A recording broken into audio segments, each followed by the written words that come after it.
everyone. Real quick before we get started with our top 10 games of all time, we just want to give a huge thank you, Justin and I, because we saw that we reached 100 subscribers. So thank you to everybody who's been watching, who has subscribed. And as a thank you, if we reach 151 subscribers, we are going to do a giveaway where 2 people will win a copy of a digital board game. More news to come with that once we hit the 151 subscribers. So tell your friends, tell your family, tell your enemies, tell everybody. Let's subscribe to Room 51. If we get to 151, we will do that giveaway. Anyway, on to the show. What's up, everyone? My name is Melissa McCack, and I'm here with my brother, Justin Maycack. Hey, everybody. This is Room 51, where we talk about all things board gaming. And today we are doing our top 10 games of all time. I am so pumped for this. Doing our 20 to 11, I was getting like more and more hyped with each game that was coming out. But now we're at our top 10. So let's do it up for number 10. Number 10. Am I starting or you? Let's do it up. You could start it off. All right, cool. So my number 10 actually builds off of my number 11 from last list. My number 11 was Pandemic Legacy Season 1. My number 10, I put down Pandemic Fall of Rome. And it was really more of like a placeholder for just the Pandemic line. And I was just the one I chose because as of right now, that's my favorite one. I really love Pandemic Fall of Rome, the theme and the mechanics and everything. It's original, it's fun. It uses that pandemic formula and brings something new. I think it's a fantastic game. It's currently my favorite Pandemic, but it's also slightly a placeholder of the pandemics, all the pandemic games. They all kind of take that number 10 spot for me. Yeah, I think they're just my favorite cooperative games, or they're at least up there as one of my favorites. So yeah, that's my number 10, Pandemic Fall of Rome.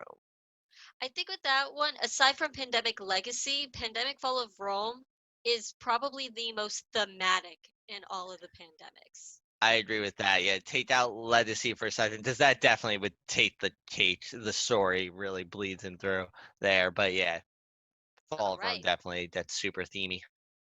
My number 10 is a pretty grandiose game. It's by Stonemaier Games, and it is Scythe. You are you have your own faction. You could get like a different kind of board and everything in terms of like I guess what you would specialize in if you're like the engineer or whatever it might be. And it is a puzzle, this game. That's what this is. Like you start off and you're just trying to get resources, and you have this little pawn that moves between like 4 different actions that you could take, and you can't take the same action twice in a row unless you play as one of the specific factions. But either way, that's the normal rule. And the choices in this game, I feel like, first of all, I am terrible at this game. I cannot understand what I have to do. I know that it's about like being the most efficient on every turn. You want to like pump it out, and I can't figure it out. But I love getting it to the table to continuously figure out this puzzle. So that's my number 10, Scythe. I love this game. I love the components of the game. I love the worlds that it brings, and the universe that just sort of you're in, like this alternative history, which is very, very cool. I love it.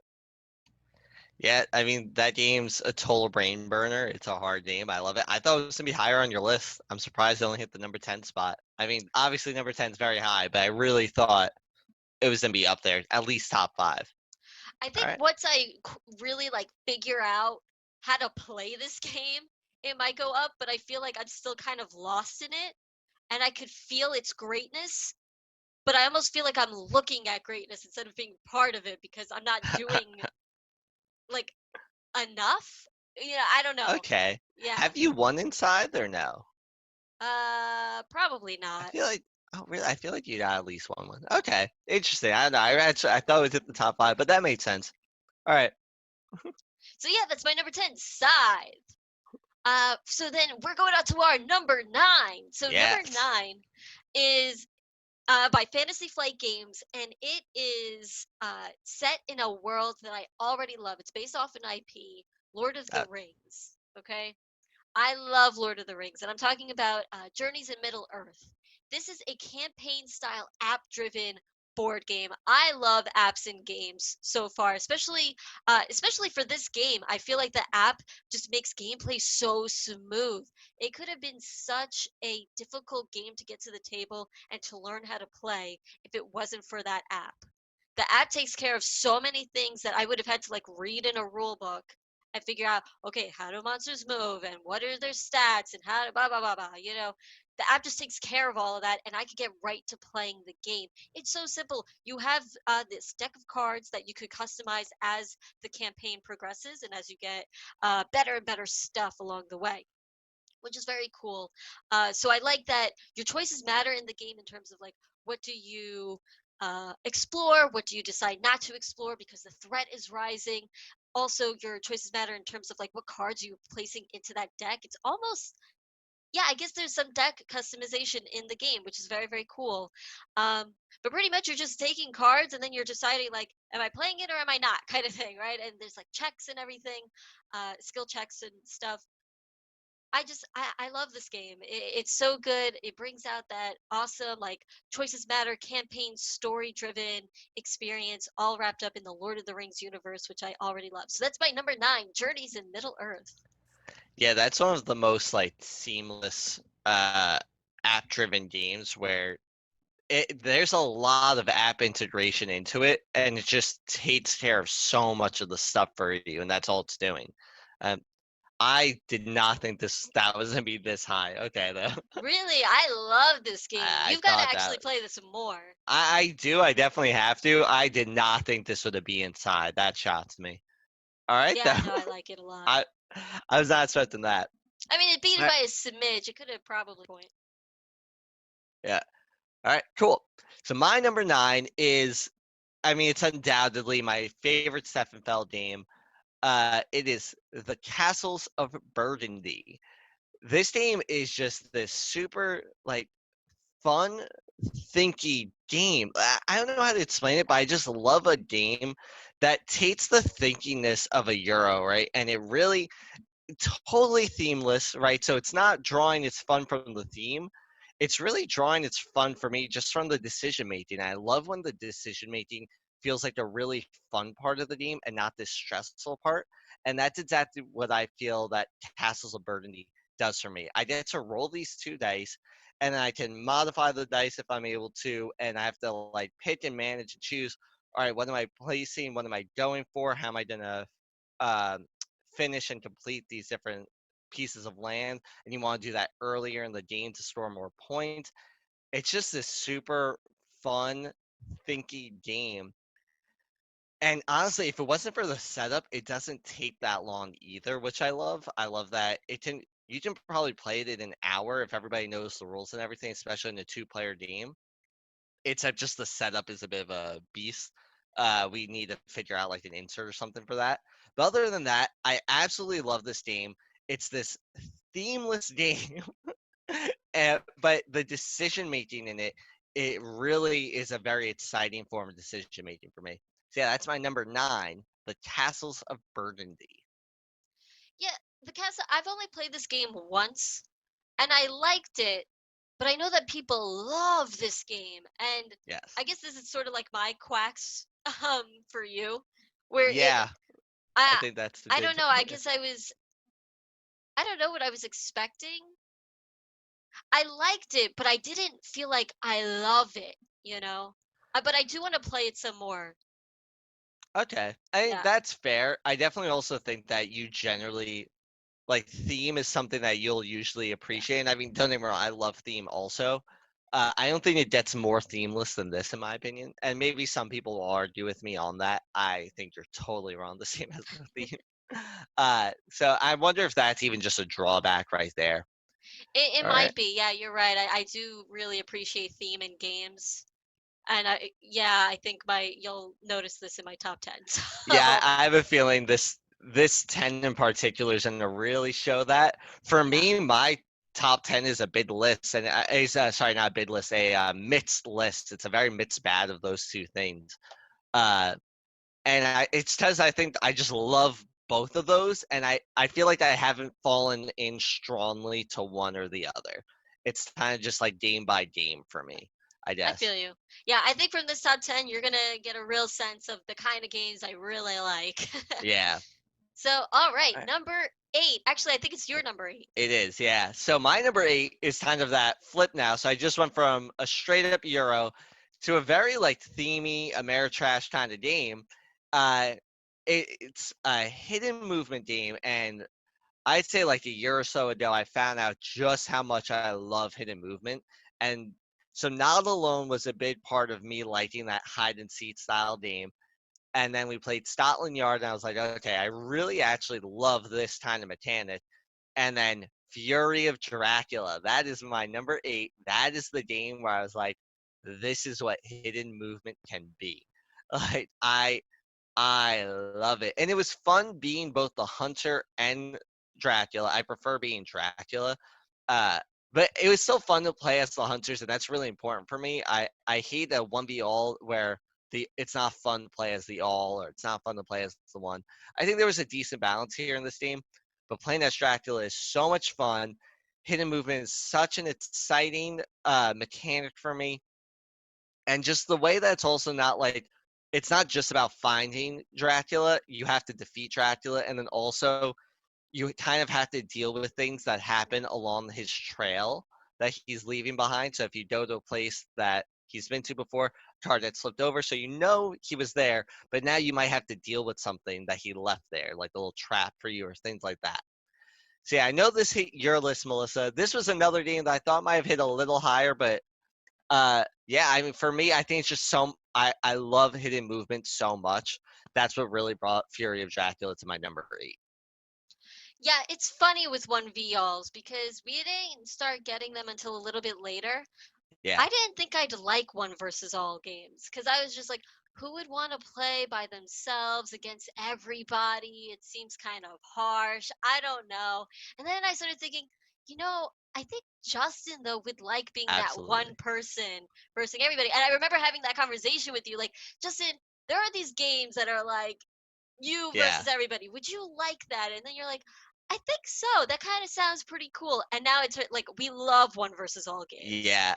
I even And like me playing as the one, which I thought I would never like playing as. that that's the thing though that I think is really good in our group. I think a lot of the group is really down to be the all, and there's not much competition for me to play as the one, which is really awesome. Because honestly, I could see that becoming problematic. Like everybody wants to be the one.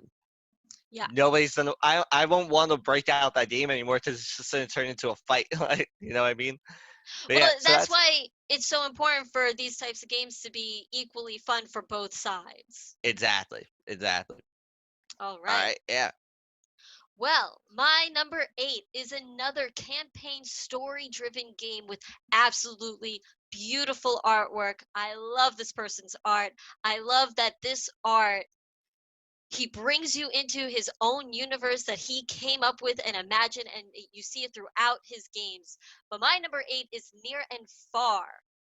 This is it's a worker placement, kind of like also worker movement, I guess. I don't even know, but it's broken up into two parts, right? Where you're either in the town where it's a straight up worker placement kind of game, right? And you're gathering resources that you need and everything, and then you go out adventuring, which is the second part of the game.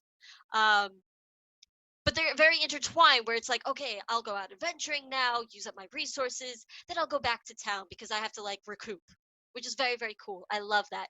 And when you're adventuring, you're going through and you're finding out stories about this place that you're in. And there's a few different modes, but there's one mode for like the campaign mode where you're seeing the story just of the world. But then there's another mode, and I haven't started this one yet, but I do want to. I haven't finished the campaign mode I was just talking about, but there's this other mode where you're doing the character campaign and you're learning about your character story, which is very cool.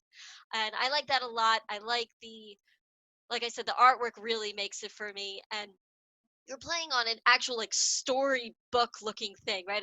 You're flipping pages with maps, and I think this is the game that sort of really coined that, which is very cool. So that's my number 8, Near and Far. I love this game by Red Raven Games. Yeah, that's one I gotta play. People rave about that one, and I've never gotten the chance to actually play it at all. You And know, I would just like to check it out. I'm not sure how much you would like it. Yeah, but I feel like you would, but at the same time, I don't know. I would like to see your reaction. yeah, I mean, even if it's like the toss up for me, it's just one that I want to try. Because it's not even one that I'm like, oh man, people describe it and I need to play. It's more just like I've heard it so many times mentioned that I'm like, all right, I have to try this game eventually, kind There of is thing. one thing I do want to say because I do want to ask the viewers about this. Because I did have in one instance, and I'm not very far along in near and far. It takes me forever to complete campaigns. I think for most of us, that's how it is. I'm about like 5 games in or something to the campaign, but there was one part where I went on a side quest and I completed that side quest, and then I did something else, and the same story emerged, like the same side quest emerged, and I already knew what happened, and I thought that was Uh, odd. I wasn't sure if I did anything wrong. I tried to look back, like, did I do anything? I was looking back at everything, and I'm like, I mean, that's what it says. And that was the one part where I was like, that's kind of odd. that Um, sounds odd to me, but yeah, I don't know I if that haven't was a played it. fluke. Yeah, I don't know if that was a fluke. If that's happened to any of you, please let me know in the comments if I did something wrong. I don't know, but uh, I just wanted to throw that out because I felt kind of I felt like that was bizarre. That sounds bizarre to me. Yeah. All right, though. So number 7. Yeah, so I think it's my turn. Yes, it is. My number 7 is a game that has definitely grown on Justin, I think, with the next couple of plays that we had of it. It is a card drafting game with miniatures. It's already hit Justin's list, and I'm surprised it's this high. we already spoke about like the molds of the plastic and everything. But I'm talking about Blood Rage. I adore this game. This game, I feel like I always go for the strategy where like I'm gonna kill off all of my characters and get as many points as I can from it. I always lose this game, but I just love it. I love the card drafting and how it's intertwined so seamlessly with the choices you make after the card drafting. Because just because I have those cards now doesn't mean I'm gonna actually play all of them. Right now, I have to figure out, okay, I have this arsenal of cards. What am I going to do with them now? Right? So you could go on quests, you could pillage, you could fight other people, you could kill off your characters, you could set up for, because you know when Ragnarok or where Ragnarok is going to happen, so you might want to get everybody in there so they could die a glorious death in Ragnarok. It's just so awesome, and it's got like this engine building thing going on in it as well, and rage is your currency. I love that. Yeah, So that's a cool aspect. yeah, and I love the theme. I love Norse mythology. I love the Viking stuff. It's cool, man. So that's my number 7, Blood Rage by CMON, or Come On, actually. Yeah, that's one that's definitely growing on me. And it's kind of cool because in a lot of ways I view it as a Euro, but also there's so much player interaction that it's not a pure Euro. I would call it a hybrid. And I'd call it a hybrid too. Yeah, for sure. it kind of it's one of those funny games so where you'll start playing and you'll like have your guys in one area and stuff. And then it kind of gets screwed up because somebody else starts placing there and then like they battle you and all of your Vikings die. It's like all of my quests were about having like control in this one region, like things like that. And but once I got like used to that painful feeling, this game, I like you said, I think it's gonna keep moving up for me. Yeah, I love the combat in this game. I've grown to know that I like this type of combat in games. So like, oh, okay, this is what all my people are worth, but then I could play one card to bump up the power, but you don't Right. know what I'm gonna do. I like that. I've grown to really like that as well. Heroes of Land, Air, and Sea does something similar too, Hmm. things like that. Hmm. All right, awesome. My number 7 is a game that I was not expecting myself to put this high on the list. I absolutely love it. Let's see if you can guess it. This hit Melissa's list way earlier. I don't think you're expecting this to be this high. It is about an hour-long Euro game, worker placement, engine building. Um, Any guesses or no. You're a worker placement engine building? this game has like everything. Yeah, Oh. you know it now? Okay. Yeah. All right. So my number 7 is Endeavor Age Yeah. of Sail. Yeah, Wow. I so Fury of Dracula is a longer game. I like longer games, but when a game plays in an hour and has this much and is this fulfilling in just an hour, I love it. You know, like a game like King Domino is this game that's 20 minutes long and has so much for me that I love. So it hit pretty high on my list. That's how Endeavor is, but to kind of an extreme. It has a lot in it. The decision making is a ton of fun. There's like a slight amount of meanness to the game. There can be. I There know could be a Melissa lot. feels that it's a very mean game, but I will say this. So because you store points also for the pieces that you have on the board, plus how far you are on the tracks. And the reality is though, like the pieces on the board, those aren't enough to win you the game. The tracks give you a ton of points. So that meanness can really turn out to not mean too much. I love that already. It plays in like a tight hour. You know, it's not it's kind of a tricky one to teach because you gotta like show them the different things that options and whatnot. But once you have people playing, it becomes this fairly snappy game. Sometimes there's analysis for analysis, but it's pretty snappy. Ton of decision making. I think the map looks beautiful. They also went a little risky and had it that you can add slaves, right? So that can be like kind of controversial, but I think they kind of handled it well because if you get reach the last part of Europe, slavery's banned, and you'll actually get -5 victory points for all of your slaves, like things like that. The game just has like a lot to it, and it only plays in an hour. I love that. You know, it has this nice replayability then too, where it's like, sweet, it plays in an hour. I want to like keep playing this game now, keep figuring out different strategies, what I can do. I adore this game. So yeah, that's my number 7, Endeavor Age of Sail. Yeah, that one definitely packs a punch. And it feels like an epic experience, like you said, all wrapped up in an hour. And that's part. I bought this game immediately when I Yeah, demoed it at PAX. It was just it was so good, and it had so much in it, and it looks overwhelming, but it's actually it plays pretty seamlessly where it's like it's not all that hard to teach and it's not all that hard to wrap your head around. It's like, oh, okay, I'm just like placing these things. Yeah, sure. yeah. Um, yeah, it's just it's a smooth gameplay. I love it. Good pick. Absolutely. Yeah, and if you have players that are okay with like kind of starting the game without knowing everything, not knowing all their options, you can actually really get them playing quickly then because you can just teach them their very early options. And sure, there's going to be a little less later game planning then for that. Who cares though? It's your first playthrough. Um, but I mean, some players aren't okay with that. But yeah, I think this game is very seamless. I absolutely love it. That's my number 7, Endeavor Age of Sail. All right, on to our number 6. All right, so number 6, I think is my top game that is a straight up Euro. I think is that yeah, I think this is my top game that's a straight up Euro.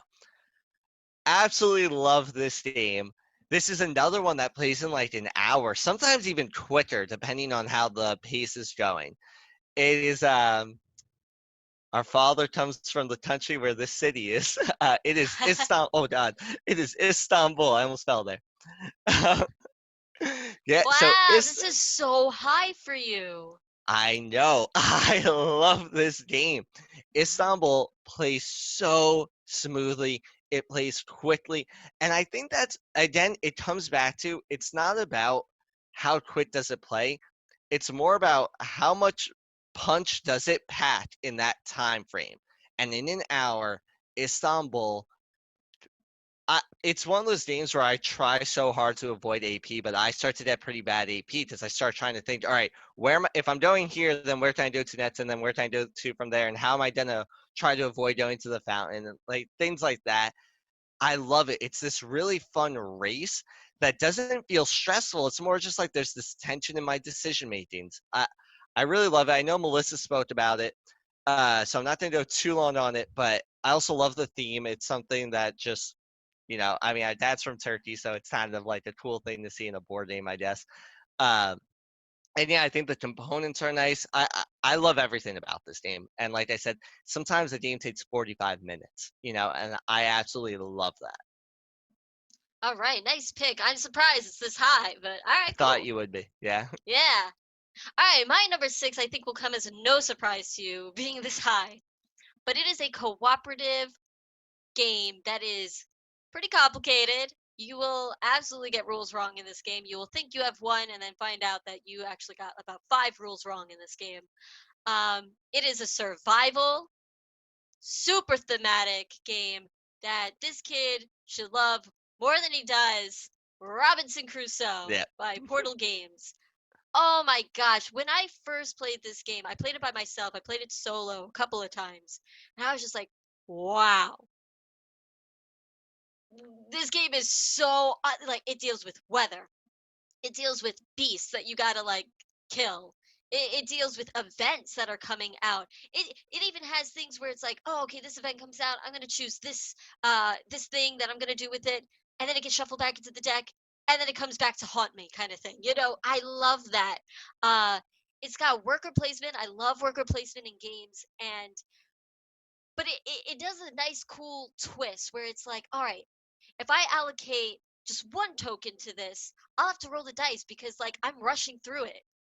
Am I going to get hurt doing it, right? Am I even going to fail doing it, right? Like I now I don't even get what I really needed to do. Or do I have two tokens there where it's like, okay, I'm putting all my focus, all my energy in it. I definitely get exactly what I need.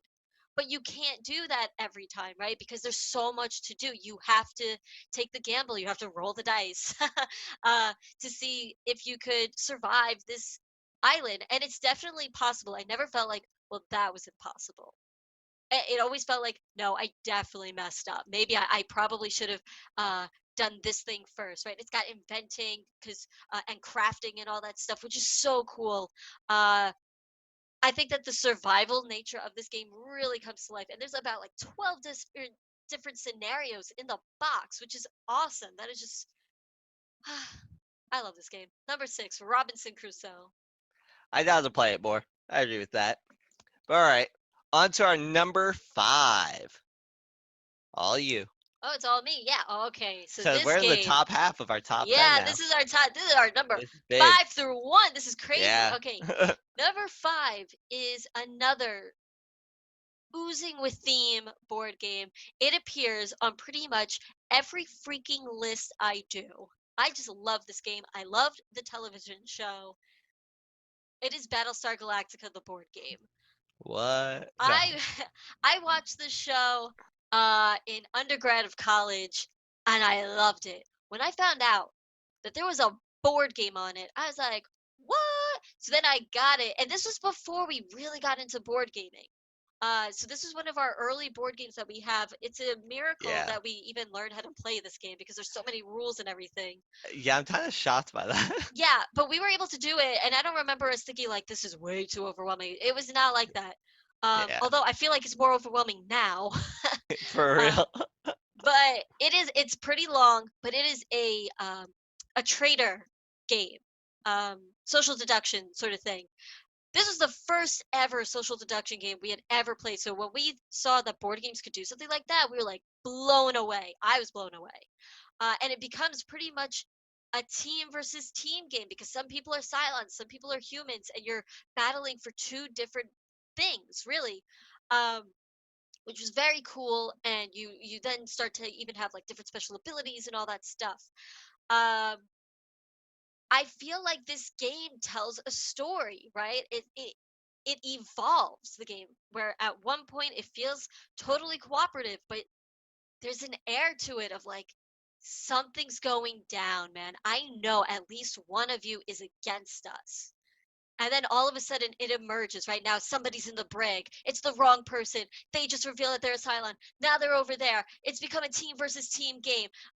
It's just awesome. And it comes with such epic moments. I think this is one of the games that has like the most exciting finale out of pretty much any of these games, or it has the potential for that anyway. So that's my Right. number 5, Battlestar Galactica, the board game. That's a good pick. I think it's just hard to hit the table, and I love the theme and everything, but I think that you do love it a lot more than me. For me, it hit like my number 45. You know, if we like played it more though, I could see it shooting up for me for sure. So We used to play that's a it a good pick. lot before we We really did, got into it, but now we have all these other games and everything, so this one yeah. becomes a little bit more difficult. I would love for a second edition of this game to come out, but I know licensing issues and whatever, but oh my gosh, it needs a second edition. That's actually a really good point. Yeah. All right, awesome. So my number 5 is it's a social deduction game actually. It's my favorite party game by far. I absolutely love this game, Deception Murder in Hong Kong. I mean, this game is sweet. Like, I it was love at first sight. It was one of the earlier board games that like I personally owned. So often I was like just playing outside of other people's collections. It was one of the earliest ones that like I actually owned myself. My dad is a gift from somebody. Was it you? It might have been you. Somebody gave it to me as a gift, and I was super pumped. I knew that it sounded like so cool. I loved reading about it. Party games are games that when like I read the description, I'm often like really entrenched. Like, whoa, whoa, that's what you're doing. That is awesome. Like Spyfall, for example. I love that concept. Party games are really easy to sell on me. I'm such a sucker for them. Deception though really like takes the cake for me. The whole having those two clues and well 8 clues in front of everybody, and the murderer chooses two, and there's an accomplice, and then the witness. Oh my goodness! And the forensic scientist is just placing the bullets to give clues, and people are trying to figure out, all right, what are they hinting at here? What are they trying to say? And it's also one of those games that I was like, man, there's a lot of information on the table. How is the forensic scientist going to be able to like let them all know with essentially a total of like 9 hints, I think, by the end of the game? And it happens. People will narrow it down. Like people will like make connections. The forensic scientists even make, like, Yes. and somehow it still just brought them to this one person, and this one person is just doing a terrible job of like arguing on other people's stuff. I love it. It creates such a fun tension for me. Such a fun tension for me. I absolutely love this game. So that's my number 5, Deception, Murder in Hong Kong. Yeah, I really enjoy that game as well. It didn't hit my list, but that is one that I absolutely love. For Yeah, sure. I really thought it would actually. I thought it would hit like once it didn't hit your first 10. I knew it wouldn't. I thought it might hit Right. like that 50 spot or something. All right. It might have in some other life. Okay. Fair enough. All right, number 4. Whoop, whoop. My number 4 is like my top 3 are these 3 like games that are so dear to my heart, and my number 4 is kind of right there. Really, my top 5 are like that, Yeah, but for me my too. number 4 is like it's just so right there. Oh my god, it's just begging to be in that top 3 for me. Um, it is Captain Sonar. It's Okay. this epic team versus team in submarines. It is Battleship on amazing steroids, straight performance enhancing drugs on Battleship. That is what Captain Sonar is. It is this tense. A lot of these games are tense to me, I guess, but a really fun form of tension. And that's the thing. That's the adrenaline pumping in a way that I love. This is a game that some people are just be like, nope, that's anxiety provoking for me. I don't like it. Fair enough. That's cool. I'm gonna beg you to play anyway, since I want that 8th player. I want 8 players, so I'm gonna try to convince you. Like, no, no, it's gonna be chill. We're playing a relaxed game with It's Captain gonna be Sonar. great. It's Okay, gonna be great. Promise. I promise. I promise. Come on, everybody, let's calm down. It's one of those games though where it's almost like you take pride in your work at the end. Like each player on the winning team really gets that sense of pride of like, oh man, that was a good captain. And like the radio operators, like, I knew where you were. I knew it. And yeah, it comes down to though that whole team communication, which team is communicating better. Like that was something you were discussing, and that's what it really comes down to. It's like everybody being on the same page. It makes this game really just, oh, I love it. That's my number 4, Captain Sonar. All right. Well, my number 4 is I guess my placeholder for Pandemic, and it is Pandemic Legacy. We just finished season 1. I'm not going to go much into it because Justin said a lot of what I had thought about the game as well in our last video. But it's an experience. That's what it is. And I could, yeah, I don't want to give anything away about it in case people haven't, but it is fantastic. It takes Pandemic to a whole new level that I don't think anybody really thought it could reach. Um, Yeah. and then this just, it's amazing. And I'm very excited to go into season 2 and see what that has to bring to the table. So that's my number 4, Pandemic Legacy. Yeah, I'm pumped. All right. Nice. All All right. right, So number number 3. 3. Whew. Is it me? Yeah, it's you. All you.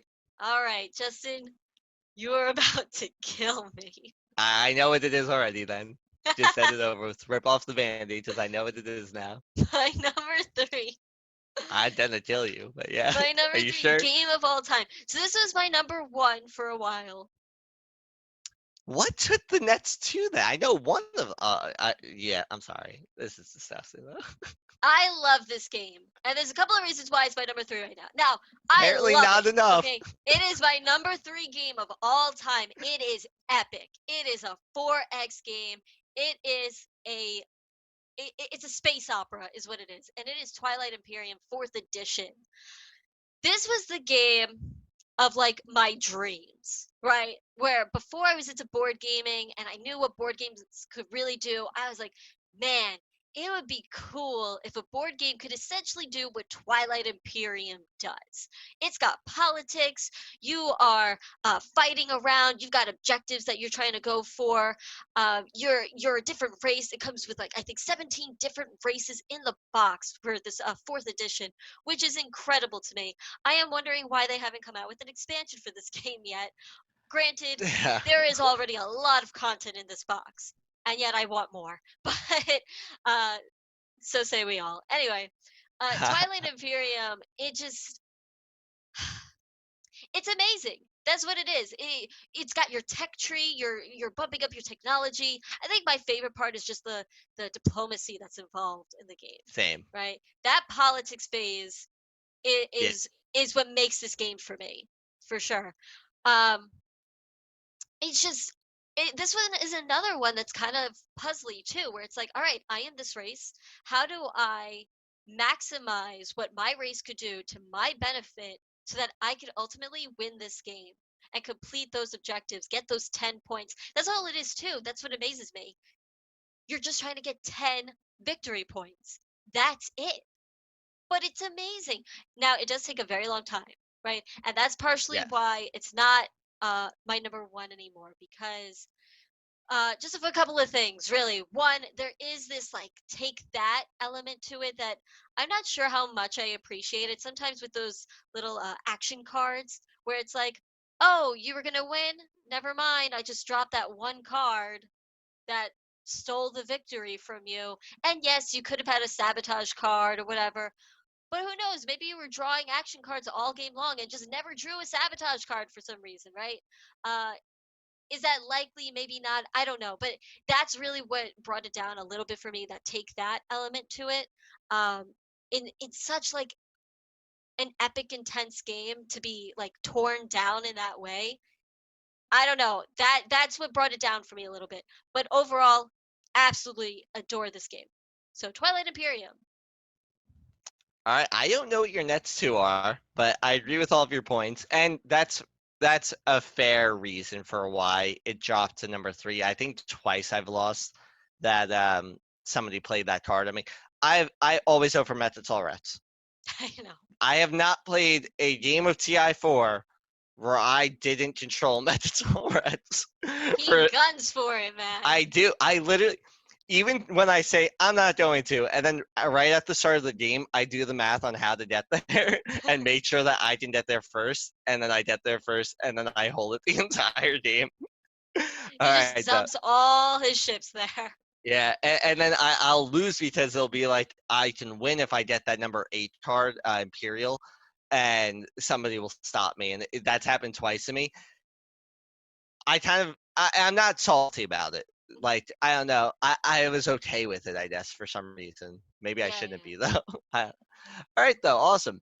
My number three is, and truthfully, I think the thing with my top three is that I feel like any given year, these three can kind of switch it up. Any time, like depending on how much I've played in a year and whatnot, this game could become my number one. Uh, this is an older game, came out in 2005 by GMT Games, Twilight Struggle. So number one, I love history. I really love history, and this, especially the Cold War era. And this game is literally the Cold War in a box, I guess. It's like as close as you're gonna get to that. Um, it's just this amazingly fun war game where I don't want to say, oh, it's a simple, easy game to just jump into. But once you know the game, it's not that hard. It's not like I'm constantly looking at reference sheets and things like that. Like even Napoleonics, I constantly have to like look at the reference to see like, okay, I'm this many spaces away and I'm using this die, so I have to roll this many dice, which is fun. Twilight Shuttle's not like that though. It's not once you get the game, it starts you get it down. The decision making is so much fun. It's this card driven, like, am I going to use the points as I want to do this? Am I going to use the event instead? Oh, if I use the event, I'm not going to be able to have this card again. And there's this whole nuclear war track. There's the military operations, all the DEFCON. It's all this stuff to pay attention to, and I love it. I love having to pay attention to all that stuff to try to get the upper hand wherever you can on your opponent. Because that's the entire game to me. At every turn, you want to get the upper hand on your opponent with every little thing you're doing. And like you see your opponent's going for some more control in Europe, you might think to yourself, well, no, I'm going to make it harder for them now. I'm just going to throw an influence in this country just to make it a little harder for them. Like, it does no benefit to me, just makes it a little harder for them. That's super thematic already, number one. And number two, it's a ton of fun. I love doing that. This game is just, it looks great. It looks the exact way it should. It looks like a Cold War style game, the way they have the map and everything. I absolutely love it. The digital version is great also. So I recommend that too if you want to play through that. I find it a ton of fun. I absolutely love this game. And truthfully, like in a year from now, I could see this game possibly hitting my number one. So yeah, that's my number Really? three. Twilight. I could, yeah. I love this game. Wow. All right. That's that's Cool. my number three. All right, so number two now, right? Yeah, here we go. I think it's This, your turn. yeah, this is the one that I think is the most likely to take the number one spot eventually. I think that some lists, this is going to take my number one spot. I love this game. It is this super thinky. I would call it a hybrid. It's very Euro-y, but I would still call it a hybrid. It is Scythe by Stonemaier Games. Okay. I have no words. On to the next. Enough now. All right, now so Melissa spoke about it, so I'm not gonna everything she said copy and paste like she was on the money about it. Like I said, I think it's because of how much I love this game that I thought for sure would hit her top five. Um, I think something that also really has helped me love this game is the digital edition. Because of how much easier it is to play now with also more people. Because the more fill the board is, the more fun it is for me. Uh, the game is super thinky, really fun decision making with like the whole actions and really trying to plan out your actions because of those top row actions and the bottom row actions on like, okay, if I'm doing this action, I'm not gonna be able to do the bottom row here, but I really want to do this bottom row, but that top row does nothing for me. I love that. And then there's this threat of combat that starts to surround. It's like, if I go there, I have no bolster. I have no like military points. So if somebody comes to attack me, I'm a sitting duck. They're catching me with my pants down. I love that. So yeah, I I love this love game. when I'm caught with my pants down. Well, I love having to think like, all right, am I gonna do it? Because I also love when I go somewhere. I'm like, I know my pants are down, but does everybody else see that my pants are down? I don't know. Like, are people paying attention to me like that? And it's another one of those games where there's a bunch of tracks to manage, and you also have the secret objectives. And I love that just as you completed your secret objective, you don't have this huge upper hand on me. I love that too. So yeah, this game's fantastic. It's one of those games I could really see hitting my number one spot. Uh, Also because of how easy it is for me to play it now that I have the digital edition and everything. Yeah. I love this game. My And number it two only is takes a Scythe. couple of hours to play. Yeah, it's not too long. It's not That's that bad. another one that packs a huge punch. 2 hours, you know, yes, that's kind of long, but it's 2 hours of epicness, right? Yeah, exactly. No, that's a really good point with what I was saying about those like hour-long games that pack so much in it. This is a 2-hour game that packs a ton in it, and it's Yeah. love it. All right. Sweet. My number two. I'm surprised you haven't quite thought of this one actually for I me, I but know I know one of them. I so my can't think of number the second one. two is another space game. Um, and once I say sandbox, you'll know what it is. This didn't hit your list already? No. So this is my number two game. It's a sandbox space um epic, I would say. Over And it TI. is Okay. Zaya, Legends of a Drift System, because I love sandbox in board games. I just do. And That's fair. Zaya's long, but it's not as long as TI4, right? Yeah. TI4 could last 6 to 8 hours. Zaya lasts about maybe 3 to 4 hours. Depending on player count, it could even last a little bit shorter. Also, if you're playing with people who really know the game. But you get to be whatever you want, right? I could be a pirate. I could be somebody who's lawful. I could just be a merchant living out my days. Like I could be an explorer, things like that. I love that. And specifically, it's not just base Zaya. It's with the embers of a drift system. Yeah, I Yeah. think something like that. That expansion. With that, this game was brought to like new heights, right? Because I've tried the game, just the base game, and it is great. I love it. It probably wouldn't have been my number two, but with the expansion, it's my number two. It is just so good. I love that I get to do what I want. And even when I don't win, I feel like, yeah, but like, look at what I was that game. Look at my story. I was a pirate, but then I turned to the good side. I fulfilled some missions and things like that. TI4, when I don't win, it kind of hurts a little bit more.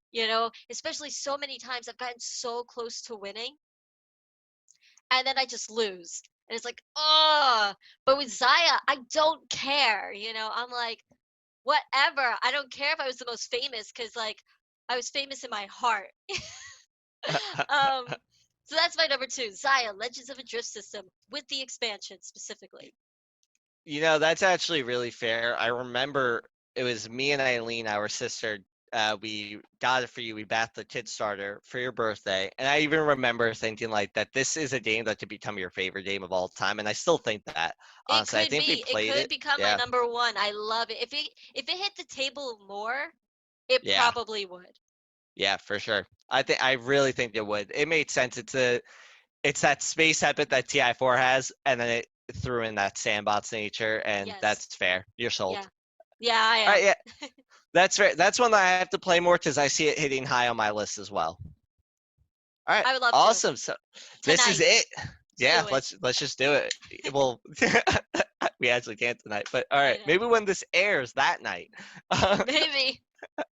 right, so this is it. This is our number one game of all time, and it's all you. Oh, shoot, it's me. Number Yeah, one. All right, here we go.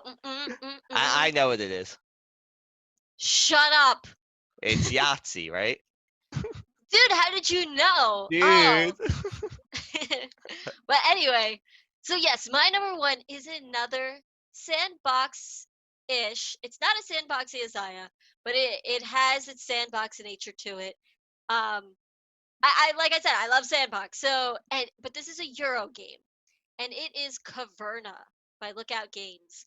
Caverna, I did not think I would like, right? Because when I first heard about it, I was like, who cares about farming? you know? Um, especially with Agricola. Agricola, I was like, farming? Like, I don't want to play a game about farming. I'm from New York. Like, I don't care about that stuff at all. Um, but then, like, I don't know what happened. I was just kind of like, I don't know, like, farming, you know? And then I heard about Caverna, and I was like, whoa, whoa, whoa, farming, but like with a cave system, and you could mine and stuff, and you're dwarves, and you could be like adventuring dwarves and whatnot. I'm about it. All right, let's get this. And then I got super excited for it, and I played it, and I was like, whoa, this is awesome. It makes me feel like it's another one where I don't quite care if I've won. It's like, but look at what I've made. Like I made this little farm.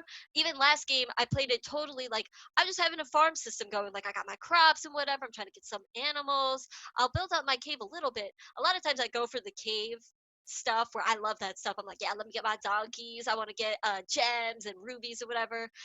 Get my mines going. I want my dwellings to be sweet and everything like that. And then I'll worry about the animal farm stuff later. I don't know. I just love this game. It makes me feel like I've created something and I got to do whatever it was that I wanted to do. And who cares if I lost or not? It was what I made. So that's my number one game of all time, Caverna. Yeah, it's your number one. I'm not gonna hate on it too much. I didn't have a great time the last time we played. I was alright on it. I'm gonna play it again. See how it goes. He got so tilted because he lost, but you No, I know, wasn't because I lost. It's because I got like I wanted to do something and I got blocked like 3 turns in a row from what the places I wanted to go to. So I was like, oh man, yeah, real sandboxy. Can't even do what I want. so So that's why I said sandbox-ish because you can get blocked, though there are plenty of choices where it's like, all right, you got that, and I wanted to do these things, but you know what? All right, fine. I need to do this other thing anyway, so I'll just go ahead and do that. Whereas Zaya, it's much more like, no, I'm gonna gun it. I'm gonna be whatever the heck I want to be. Um, Caverna doesn't quite have that, but it does have that sense of creation for me, I feel. all right, I guess.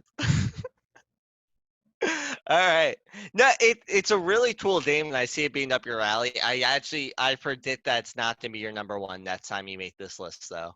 I think Zaya has a chance of overtaking it. It depends on what I play, really. I agree. Fair enough. All right. So my number one, I think, is obvious to Melissa for sure. Yeah. I don't know if it's obvious if you've been like watching us and our like 5 for 5s and other stuff. Uh, but it is Twilight Imperium 4. Again, copy and paste what Melissa said. She nailed it. For sure. The political phase, the agenda phase is what it's called, where you start arguing like these like world leaders gathered and arguing over what's going to happen next, and then you start using your influence for the voting. I love that. That's what brought this game to the next level for sure. But this game literally fulfills fantasies for me of what a board game should be. It's that 6 to 8 hour epic that has so much involved. It's like this whole dramatic, you know, trilogy. Like I don't know. It's just this. It turns into this brain burner of not only just like okay, how do I get to these 10 victory points, right? But I have to like navigate and work with the people that are kind of around me. Are they going to attack me? Are they going to try to take my Metatol Rets? Right? Are you going for Metatol Rets? All these different things. How are you going to use your influence? How are you going to use your trade goods? All that kind of stuff. I love it. It turns into this really awesome story at the end of each playthrough. The biggest issue is how long the game takes. And I think that's why I could see this getting bumped out by like Scythe, possibly even Twilight Struggle, because both of those games are just so much easier to get to the table. It's been some time since we played TI4 now. You know, TI4 is like, it's probably going to stay in that top 3 for sure for me, but I could see it bumping out that number 1 spot. But regardless, as of right now, it's my favorite game of all time. I just absolutely love this game. All right. Yeah, I knew that was gonna be his number Yeah. one. But yeah, no, it's a good pick. I love it too. I thought you might be a little. I thought you might think it was my number two at least, but I thought it was. I thought it was. yeah, I thought Caverna was gonna take your number one with TI4 as your number two. yeah. But anyway, this has been another top 10 list for us. Thank you so much to everybody who's stuck it out with us. I know we talk way too much, but we just get excited about the games and we want to talk Yeah. about them as much as we can. But thank you again for watching it and sticking it through.